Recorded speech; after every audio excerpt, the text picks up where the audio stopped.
Okay, first of all, let's talk about some exclusives on PlayStation. Right, some PSN exclusives. That's what I'm all into. And I couldn't help but notice that you purchased the long-awaited, for 6 years now, Gran Turismo 7. Yeah, 6 years. On Damn, it's PlayStation. Right. I don't know if it's been 6 years. It's about 5.5. Yeah, I think GT Sport came out October 2016.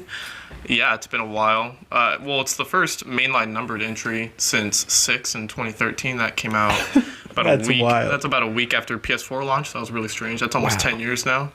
But yeah, so GT7 is out, Gran Turismo, the real driving simulator. Not I like, think is that a shot at Forza? I don't know. The games always say that, but then every time a game from the series comes out, all the big car enthusiasts are like, "No, it's not a real. It's a simulation game. It's not all in depth like some of the stuff on PC." But that's besides the point. So, yeah, Gran Turismo 7's out. It's a ton of fun. I've been playing it. I've only got maybe 6 hours into it. How is it? Like, what is a fundamental Gran Turismo game? Because I haven't played one since they were on probably like the PS3. Yeah. So, it's not. I mean, racing is racing. Car games are car games, you know. So it's not exactly different, but it's different from sport in regards to sport. Focused a lot on the online stuff. Its single player stuff was not totally.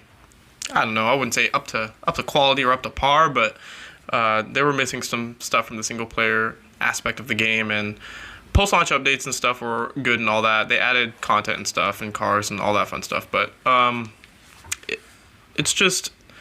It's just real racing, track racing. There's rally stuff, there's dirt racing and stuff. What's interesting in this one is that when you boot it up for the first time, you get past the opening movie, they play you through one of the new modes, the music rally mode. It's basically, right now there's 6 tracks on there. Tracks as in music tracks. Yeah. Let's not get twisted. There's plenty more than 6 tracks. Tracks are racing tracks and music tracks. Right, yeah. EA tracks. All sorts of tracks. The track and field at COS. But yeah, so there's 6 different music tracks on there, and basically they kind of match up your time in the race to BPM in the song.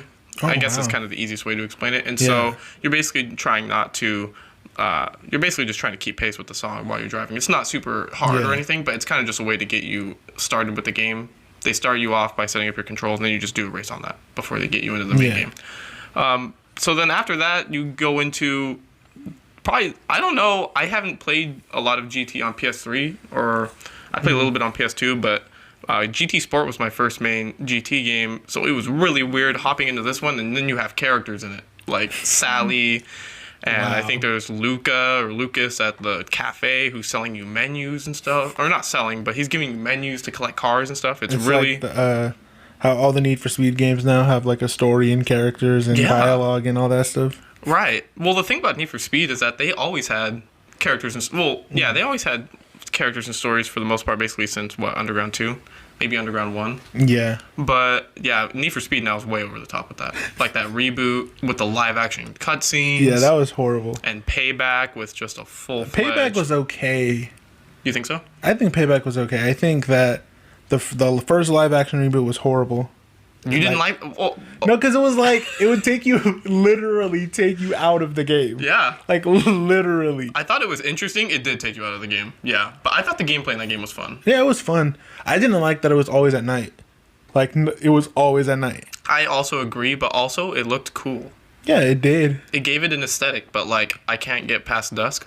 Yeah. Or dawn. I don't know which one's which, but I can't. Like, the sunset. Yeah, it's just like, it's bright and then it's just dark again. Real quick. You barely get any glimpse of the sun in that game. Yeah, it was. But, like I said, I like Payback. I like Payback more than Heat. Nah. But, for me, why not? Heat is like miles ahead of Payback, if you're asking me, of course. I just didn't like the fact that, there didn't seem to be much to do on Heat. Yeah, well, after the single player campaign, I felt that way, but I feel that way about a lot of Need for Speed games. Once I'm done with the single player, I'm basically done with Need for Speed for that year. The map on Payback was just a lot bigger, I think. But it was a lot bigger with nothing in it. True. But it was just more stuff to look at when you're driving. Yeah, the Payback map is bigger, you're right. But yeah, so in GT7, the characters are totally...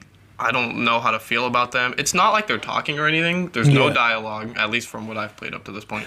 It's all text, but it's like you do these license tests. Well, you can do them. It's not like part of the main campaign necessarily, but you can do the license tests. It's just like driving school in GT Sport, and you talk to a different person on each section of the test, and their faces, I just want to punch all of them. Because I was on, there's one in the second set for the second license. It's A9. You're learning about hairpins. Uh-huh. Oh my god! Why are they so punchable? Well, it's not like they're punchable on their own, but it's like that hairpin exercise, for example. I was on that for like maybe an hour and a half, 2 hours yesterday. I was up so late. I was looking at guides and tips. I swear to God. What's like? What is it? Gold. Like you can get bronze. So a hairpin is basically just like an extended U-turn. It's like this one, yeah. Yeah, and so that's fine if they gave you.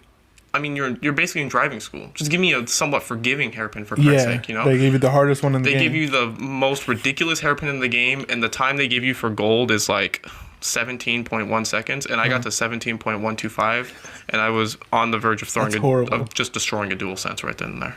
I'm like, you know what? I got the money to replace it. I also have too many of them, but that's how I feel. You know what game? You might make fun of me for this, but you know what game I felt like that on? Was that Hot Wheels game that just came out? Or that came out like Unleashed? Is that what it was called? Yeah.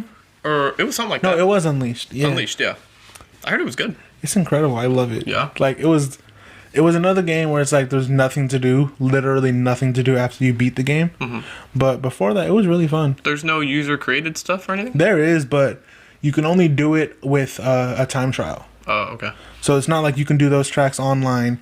And when you do go online, it's just really like buggy. Yeah. Like a lot of times, if you finish a race, you're in like 8th just because of connection stuff. Yeah. But it's a fun game. I was surprised. I don't really like to pay attention to review scores that much. I find them completely ridiculous. But that's fair. When IGN gave that new Hot Wheels game a 9, I was like, bro, what world am I living in right now? This one. This one right here. It was great. Hot Wheels Unleashed with a 9 out of 10 from IGN. I was like, what? And then the Metacritic score actually isn't too bad. I'm pretty sure it's in the 80s. So that's pretty good. Yeah, that's actually kind of fair. For comparison's sake, GT7 is a 88 right now. So is Hot Wheels better than GT7? Is that a debate? But yeah, GT7's a ton of fun so far. I don't have a wheel. I'm going to look into doing that. But yeah, GT7 is a ton of fun. It took way too long, but then again, because if you look back in the day on PS2 and PS3 and all that stuff, before GT5, I mean, they were pumping out 2 Gran Turismo games a console generation. Yeah. Back in the day, 1, 2 were on PS1, 2 or 3, 4 were on PS2. But then GT5 with the switch to cell architecture on PS3 just really screwed them up. So you got that prologue disc that came out, then you got the main game, which came out like 2 years after.